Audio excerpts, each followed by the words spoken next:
Shimmers and Side Effects is a series of short stories about the orb, a quiet, glowing presence drawn to small disruptions in everyday life.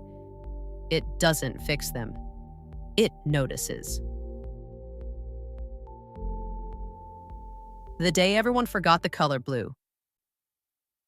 It began, as many disappearances do, without anyone noticing.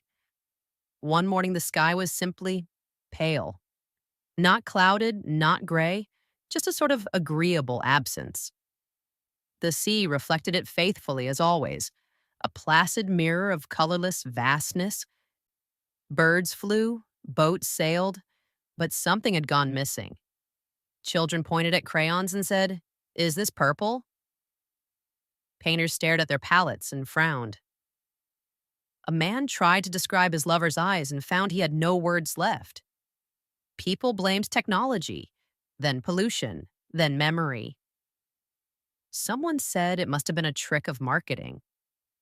Maybe blue was just a fad.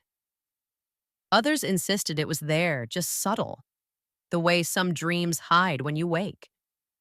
The orb, of course, knew better. It had been watching the world's colors ripple for eons, from ochres daubed on cave walls to neon signs blinking through city fog. And now a frequency had quietly vanished from the visible spectrum. The orb pulsed once, gently. It wasn't alarmed, just curious. You see, blue isn't just a color. It's a way the world breathes, the echo of longing, the pause between questions, the shimmer at the edge of understanding. Without blue, people began to feel strangely untethered. Sleep became harder. Tears didn't fall the same. Oceans felt deeper, somehow, harder to trust. Somewhere, a child tried to draw the sky with her favorite crayon, only to find it had turned gray.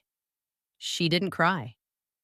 Instead, she went outside and looked straight up, squinting with her whole being. And that's when the orb arrived. Not with fanfare, just a pulse, a shimmer, a presence the child could feel behind her eyes. "I can't remember," she whispered. "What color was the sky?" The orb hovered closer. It said nothing, only opened a small fold in its glow, revealing a single drop of light so deep, so radiant, that it made her heart ache. She gasped. Oh, it wasn't just a color. It was a memory of being held. The next morning, things began to shift. Painters mixed hues they didn't recognize. Old photos seemed to ripple. A singer hit a note so pure that the sky blushed. And then, just like that, blue came back. Not all at once, not in triumph, but in glimpses. A lake, a denim jacket, a pair of forget-me-nots blooming by a fence.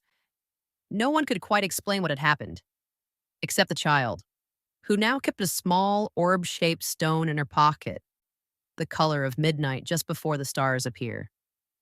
She never told anyone what it was, but when asked about the sky, she'd always say, "It almost left us, but someone remembered." You've been listening to a story from Shimmers and Side Effects. The full collection is available at tenderplexed.com.